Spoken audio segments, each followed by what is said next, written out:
So I'm Bob Reid, CEO, co-founder of Everest. Previous to Everest, I worked at Kai Labs, which was an accelerator out of Singapore, working with Vitalik and Aya and Virgil at the Ethereum Foundation. That's kind of where I got hooked.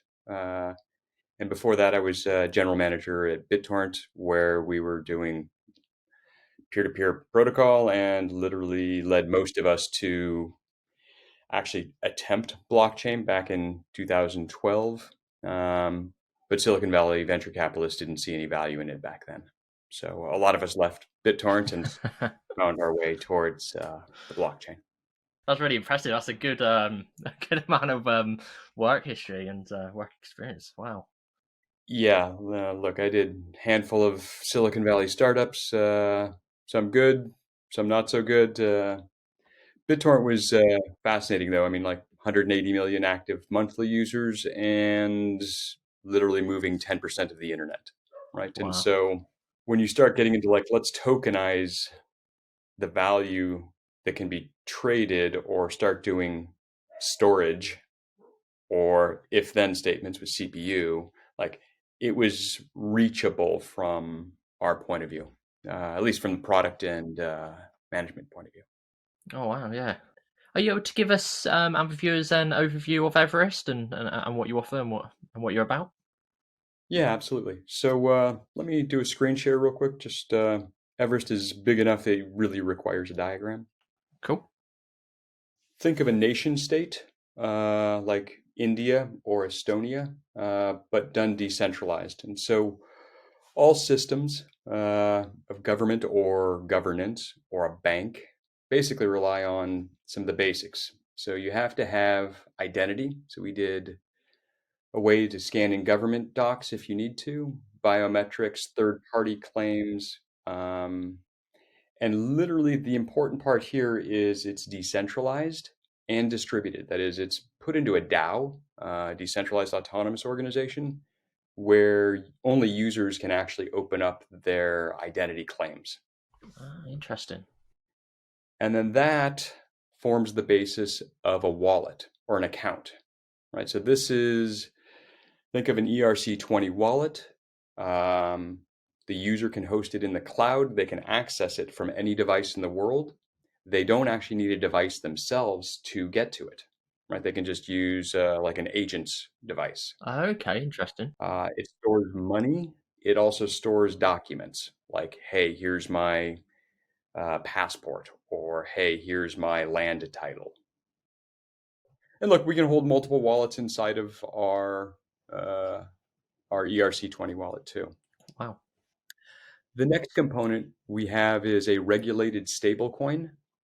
So think of, uh, if you will, a US dollar that's digitized, and we can program that to be any exchange of value, right? And by the way, any currency, be it fiat or crypto.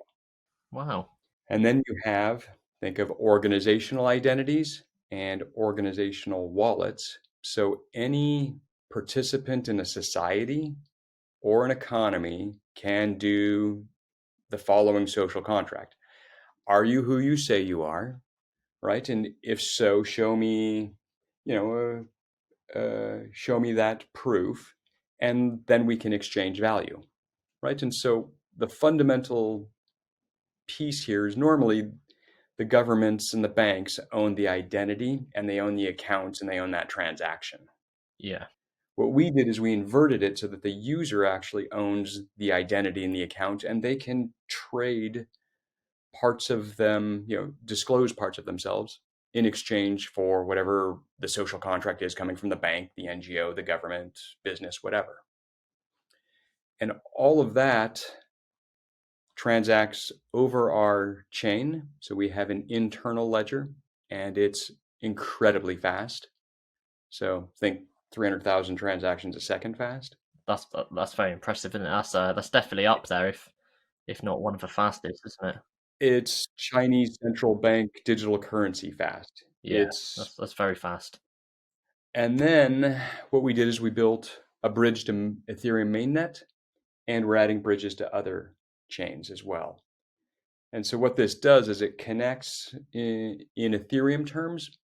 we look like a layer two roll up that does not only DeFi, right? Because we can run DeFi. We can also do identity claims. We can do any, if you will, any transaction in a society. We can now start reflecting that on mainnet. Okay, very interesting. So, just a quick question. Yeah, So you mentioned about like identity and how that people can use another sort of device, so they don't need their own device, which I found quite interesting. So, is that did you say about using biometrics or something like that, so they can access it just from just say a random device? I don't know, from like a store device or a bank yeah. device or something like We actually showed it. So we worked with the government of Indonesia to actually deliver the energy subsidy, that. Okay. right? And this is like out in the villages. Not everyone's walking around with a $100 to $500 smartphone, right? And so what we did is the BRI Bank, which is the biggest bank in Indonesia, were going up to users in the village, take a picture of the face, user puts in their PIN, and when they do that, they're actually accessing the user's account. Wow. Okay. Smart. And what we did is, if you remember that regulated stablecoin, we programmed that to be only good for a gas tank that they could cook with. Okay. So then the user was basically going like, here's my face, here's my PIN, here's my digital voucher that was literally like just Wow. in their account waiting for them. And so that at the end of the day, the agent was going, oh, great. I did 100 transactions. I got 100 vouchers. Let me exchange that back for Indonesian rupiah through BRI Bank. And then they got their commission for doing the 100 transactions in rupiah. Wow. I gotta tell you, the coolest thing about it all, so keep in mind, like biometric verification, real time, cryptographically signed transactions on conditional money. There is zero ability to do corruption, fully transparent. And so, like the day after, we had some of the agents. I got shit. The agents were like, "Oh, look at my, my clipboard and paper and pen. I'm owed more money." We were like, "Biometrics, PIN, blockchain, cryptography. No, you're not." Like, and they were like, "Uh oh," and we saw an immediate 20% uh, benefit in the transparency Wow. on a $7 billion a year project. Like, okay, it's a couple $1 billion. Wow. That's kind of just blew me away. Yeah, You're doing massive stuff which hasn't obviously been done before, and it's yeah, it's very very exciting. it hasn't. I mean, I show you like what we're doing most recently right now is actually DeFi, right? So, Okay. as a regulated custodian, like we're a crypto custodian, like Paxos or right, even BitGo, right? Like we can do cold storage too, right? Okay. How do you get fiat? Like, let me just go from my checking account to my payment account, my right, and literally go just instantly into crypto and back out. I want to go into Aave. I want to go into Kyber. I want to go into Uniswap. So we integrated all of that.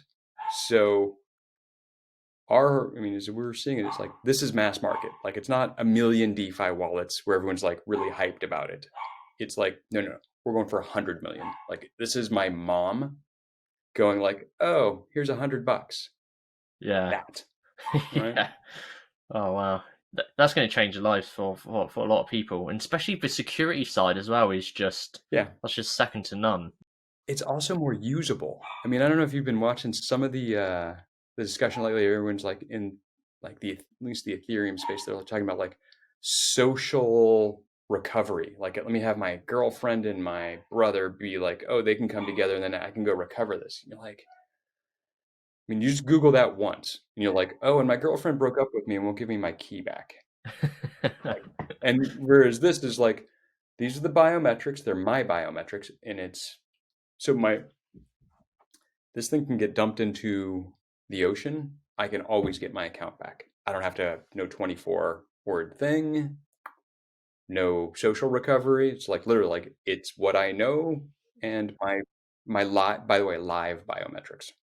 Yeah, so I guess obviously, so like for me, for example, I didn't have a, if I don't have a smartphone, obviously, then I could use, just say, for example, your device, and put in my identity and have it. That's great because that stops, a lot of people lose their crypto wallets, for getting the seed or, very rare cases, maybe the house burns down or something like that and they've Right. lost all of their recovery keys. That's really next level. It is. I mean, there's a lot of folks working on what they're calling it MPC, like Mary, Paul, Charlie type of Okay. key putting together, right? And so what we did is we created the infrastructure for users to be able to basically use their biometrics, use their PIN in a form of MPC key holding. Okay. Um, just to show you kind of like the level of integration we're doing. And let me show you kind of what it looks like and why it's important on the DeFi. So if you look at on the left there, like there's a whole stack of different providers doing everything you need in order to actually build a real economy, right? You got to have identity and a ledger and fiat onboarding and custody and stable and international, et cetera, et cetera.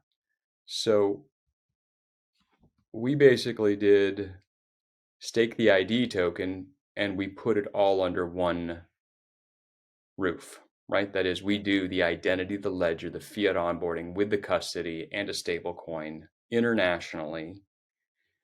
We are part of Visa Fast Track. So we're doing a card in 2021. We can do interbank and we're integrated with DeFi. So it's like one shot gets you all this. Wow. And like I said, getting the local rails for the on and off ramps globally is, that's the mass market Yeah. we're hoping to turn on. Yeah, definitely. So, I guess this leads on to another question. um, so much to cover actually. So, you mentioned about releasing a card. Is that going to be in all the sort of countries, hopefully, which was listed on there, or do you think that will be limited or limited to start with at least? It's limited to start with, mostly because of Visa and MasterCard's rules and regulations on where the primary cardholder has to reside and where we're regulated. Yeah. So we can do it in US or Europe. Cool. You can always have a secondary card member to your primary in the Philippines or Samoa or Australia or wherever. So, and that's true of everybody in who's doing cards. Yeah, no, I suppose there's a lot of obviously like regulatory, things you have to be careful of, and stuff would take time to be able to, fully release everything. We're seeing the regulatory piece come to us. That is, the market's evolving into some level of identity verification is going to be happening in the crypto world. Like, Yeah, we're a European company, so we had to do GDPR. And if you look at the MiCA regulations, they're cut and paste from the Maltese regulations, where we started 2 years ago. okay, And if you look at what FinCEN's promoting, FinCEN's a little bit behind what the Europeans are already doing, which is you got a KYC. Even if you're sending to a self custody wallet, you have to know bare minimum name and address that's verified. yeah. Right. So we actually did an interesting implementation. The Ethereum Foundation gave us a grant for KYC sharing on mainnet. Okay, So that means if somebody says, I want to send money to this wallet over there, and let's say it's a VASP, I can share, hey, here's just my KYC status. I have a green check mark. It's been verified. I'll share that with you privately and encrypted. It's not, put the data on mainnet, right? yeah. Um, and therefore, the VASP knows they can release the money, right? Oh wow, okay. That's very interesting. So, one question I would have then. So, with the storage side of things, um, what type of things? I guess it's going to be limited to what you can put on there. Is it going to be specifically just like your identification? It's a good question. So we use IPFS standard for distributed storage. So with a million users, it's a million mini data stores. Yeah. In Europe, for example, to be GDPR compliant, we have to put those mini data stores inside of the EU, right? Okay. A lot of people are like, as you go a little deep into the GDPR and what digital identity with blockchain, a lot of people are like, oh, I want to be able to pull a credential out of Egypt and share it over here in the EU. And you're like, doesn't comply with GDPR. You can't use a DID standard to do that yet.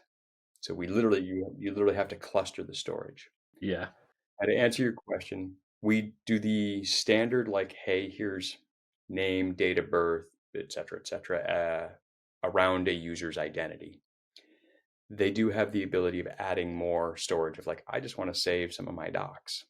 Wow. Okay. Yeah. That's no, no, it's very interesting. I got to tell you what we realized along the way is it's a good metaphor for you. Everyone talks about wallets. So when they talk about digital wallets, they really mean one of these cards, right? And that's one loop. Here's an Ethereum loop. Here's I can do two chains. What we did is we literally took the whole thing. So like literally like the identity card, all of the different wallets, cash, receipts, everything, and digitized that Yeah. available for everybody. And so then I'm gonna give you a sense like we haven't done it yet, but we'll open up the API. I'm gonna go to the doctor. Here is my proof of identity. And here's my medical records I will share with this guy for 2 hours, and that's it. He doesn't get to look at my bank balance. He doesn't get to look at anything else. And vice versa. I'm going to go to a VASP. I'm going to say, here's the bare minimum information I'll give you in exchange for this service. You don't get to look at my medical records, my Instagram, or my Twitter feed, like that kind of thing. Yeah. Another thing, obviously, you mentioned about like cryptocurrencies and stuff like that. I hear obviously about Everest and the potential for a cryptocurrency there. Yeah. Let me, again, I'll go back to my slides because it's easier to visualize. Show you sort of the things we're doing to go to market with our crypto. Um, so if you think about what we're doing, we actually work with, and these are the ones that are announced. We have other deals we haven't announced yet, but Kina Bank, for example, we're doing cross border for the entire nation of Papua New Guinea.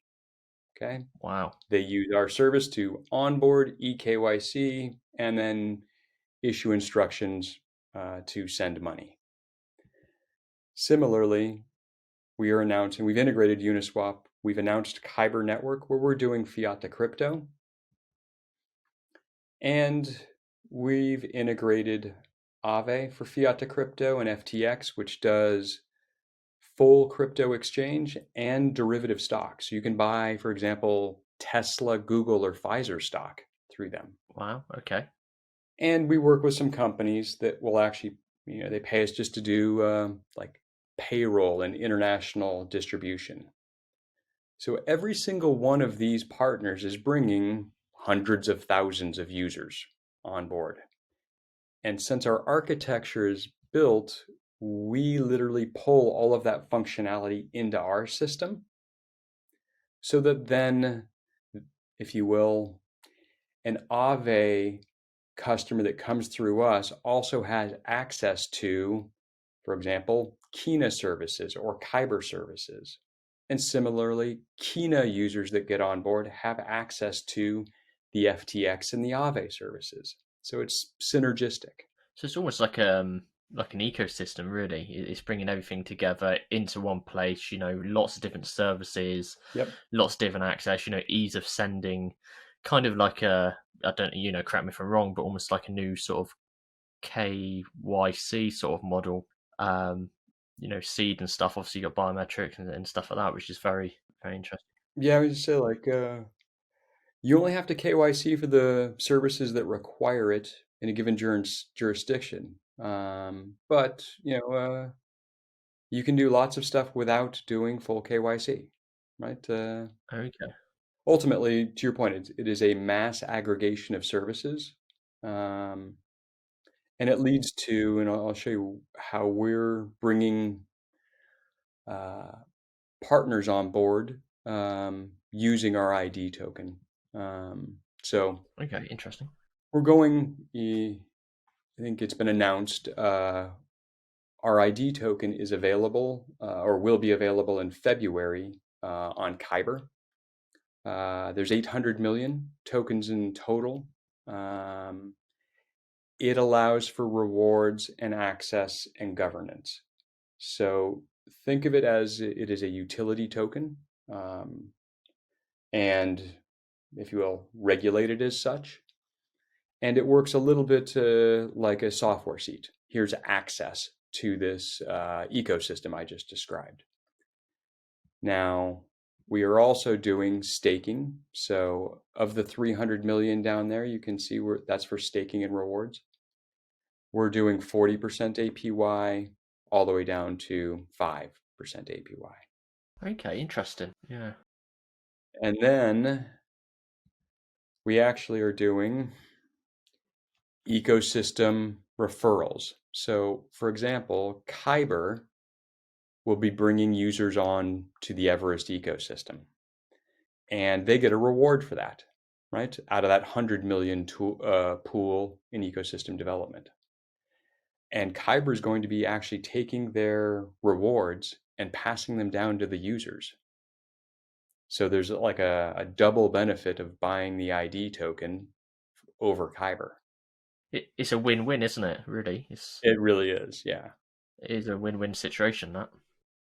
And then just to sort of answer your question on the services, like here's the ecosystem pool and the rewards that come with it. So we can do, for example, here's savings, right? And at, let's say, a really small amount of 1,500 per year and a 1% fee, that's a $15 ARR. And we offer that service. We also do loans, again, 1%. We can do payments, right? Maybe 2% at 1,000. International, which is remittances, for example. So at 2%, we're incredibly cost effective relative to the Western unions of the world. Fiat to crypto, because we're regulated to do so, we can charge 1% on that. By the way, it'll probably be 0.5% in using local rails. It might be 1.5% if it's a debit card. We're also doing all the investments, so swapping and, if you will, exchange that we've integrated. And so again, 1% on 2,000, it'll probably be 0.5% on 100,000, right? Like there's going to be some real money move there. Yeah. And so the ARR on a user is, upward, north of $100 per year. And so for going back to the ecosystem, an agent, whoever signs up a user, gets a piece of that in ID tokens, right? So if you look at an agent that signs up 10,000 users, and let's say the user, average user does $50 recurring revenue, right? They would get 1 million ID tokens right there, right? So in terms of network marketing, here's a way for anybody with a smartphone who wants to be an agent to literally go out and become a bank, a full financial services kind of agent, because we've got the platform that enables them to do so. That's very good rewards, isn't it? So I think that's gonna attract a lot of people. I would think should. It's like, look, you can imagine there's probably going to be a lot of diaspora, however you want to pronounce it, as, oh, I want to go sign up all my friends that are Indian or Filipino or Mexican that send money home from Europe or the US or Australia, and it'll be cheaper than anything else in the market, and that agent will actually be earning more money.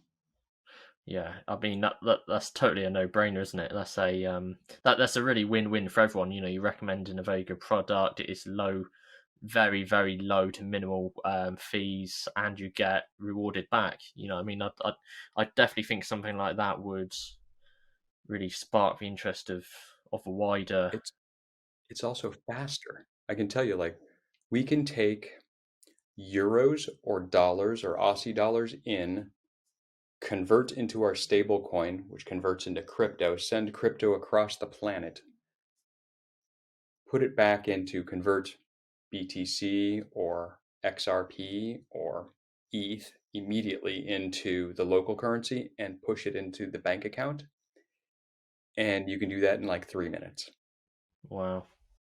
right? So it's like, it's fast, cheap. It's just, look, I think we're just one of the first to actually do the full end to end with a regulatory Mm, and crypto and do it globally. yeah. Wow. Yeah. That's really fast. As soon as you digitize it, it's, I mean, it's great. It's like the internet way back when. It's like, oh, it's going to collapse distance and time. You're like, okay, do that on finance. You're like, what's the spot price of Bitcoin in the Philippines right now? Pull that into a contract, and here's the price in the US. And then you literally just execute dollar to BTC, BTC to PHP, PHP into a bank account. It's a 10-second calculation. You just got to like map it all out and then go. So, obviously, talking about all of that and all the sort of like banks and sending money around and stuff like that. Obviously, I guess a question I might get when posting this is like for regulations and laws and stuff. Is there anything which concerns you at the moment, or anything which might become a problem, or you'd like the governments to work harder on, to bring more clarity? Um, I'd like to see them enforce the regulations they have on the books, right? That is, there's a way, if you will, we do full KYC, AML, and we have since the beginning.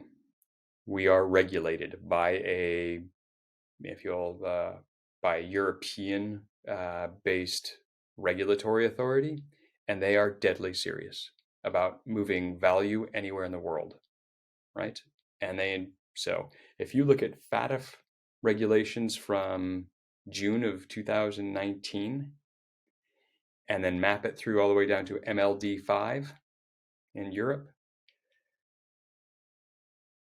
the whole crypto world is going to be regulated. Okay, it's going to happen. That's a like it's a sure thing. Um, and I welcome that because I think as soon as that happens, you'll get a mass market. You'll get out of, let's say there's 100 million crypto wallets right now and half of them are duplicates. So really it's 50 million, maybe it's 30 million really active people. Mm. In order to actually turn it into a billion users, you have to have some level of regulation. And so what we've done, and this is, if you take the laws and you map them into the code, it's actually fine, and you move the power back to the user. So I'll give you an example. I want to move money from Australia to the US. Australian regulations, like we took the 46 pages of law from Austrac and mapped it into a smart contract. If you're sending $7,000 for the seventh time over to the US, here's the information you need to provide. Oh, you're going to send it for the 10th time, you just threw a flag, etc., etc. Because we did that, it's all automated, right? Regulators know that you can't mess with the data. So the data in and the data secured is all in a cryptographically signed block.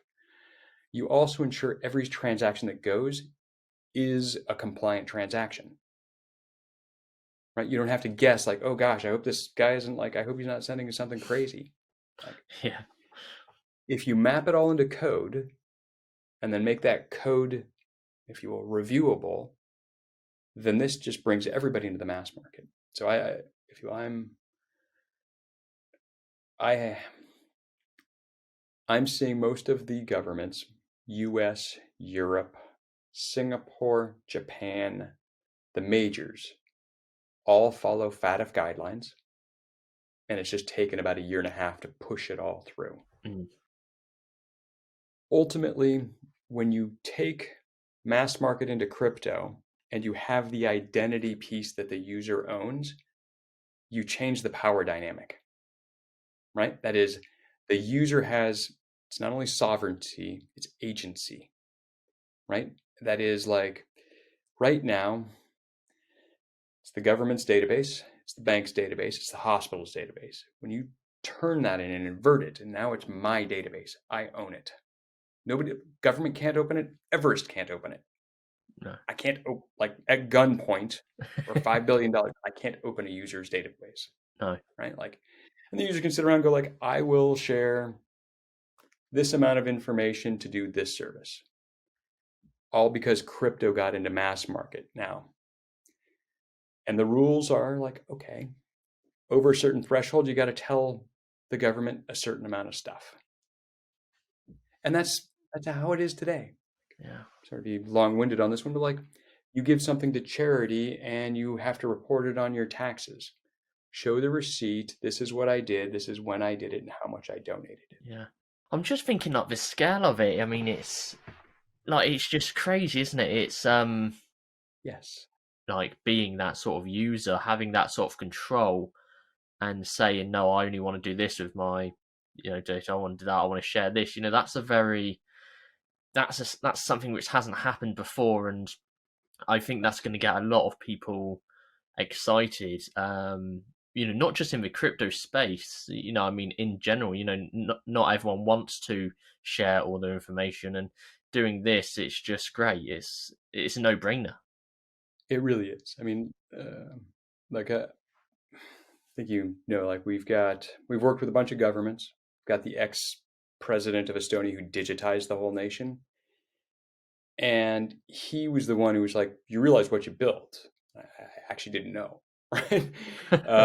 He's like, identity with an account, with a medium of exchange, right? And a ledger is the fundamental like elements to do anything. Like Yeah. like we were talking about, like those 4 elements. Okay, great. Now, as soon as you tweak it, again, so now the user owns that database. Now we've got an equitable power. I will like that's everything. After that, transactions are pretty easy. Make them transparent on a blockchain. By the way, transparent on multiple blockchains. The fundamental piece of it, my wallet, my account. Now play that out at scale, like I said, like that aha moment when I was talking to my Yeah. founder. I was like, at scale, okay, this Life changing, really. this is truly power. It is, yeah, and what's really great as well is when you say power, it's not like a normal company where they're like power for us. It's powering the user. You know what I mean? It's powering the everyday person. It's not like a monopoly. Like Facebook. Like we've got all your information. We've got everything. This is putting everything into the user's hands. I'll share with you. So we have our biggest investor is Mistletoe, which is SoftBank family, right? Cool. And they take some very big swings. Like this is their visionary, go plan for 10 years out kind of thing. And in chatting with them about this, they were like, "Well, what kind of company is it going to be?" And I was like, "Guys, you seem to think we're building a company. We're not. It's not even a company. If you think about it, like we'll monetize some things on the transactions, but this is really about, like you said, like here's infrastructure for the planet. Anybody in the world, phone or no phone, can actually have an identity with a wallet and be able to transact across, if you will, rails. And that by giving away that infrastructure, we enable ourselves to then go, if you will, we will do some transaction stuff that'll pay for all that. But fundamentally, like this is about, if you give that infrastructure away, the world should come, right? And we all end up better. Okay. Yeah, no, definitely. It's Yeah. I think also a really good thing about it is obviously like we live in an age where we require even if we're signing up for like basic websites sometimes, like newsletters or whatever, they require your name, sometimes your address even, for basic stuff like that where it's like it's great to see a company almost putting the user, well, not almost, definitely putting the user first. Yeah. Look, it's, I mean, yeah, I've been doing this a while. Like, I mean, you can draw off the examples of like when I was at Divx, which by the way, Divx, first time to do like DVDs got cracked and then all the video ended up on the internet, right?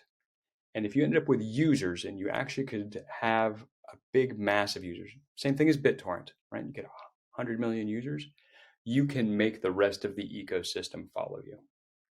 Same as Apple. Like, who shows up and says, I'm going to do a phone that's so awesome that users will love it so much, I will make AT&T and Verizon bend the knee and do it in 2007. Like, if you build something so beautiful that users love it, the rest of the world will follow, right? They just will. Yeah, So that's our goal. That's fundamentally what we're doing. So it's a massive goal, and I'm sure you'll achieve it. thank you. Thank you so much for attending.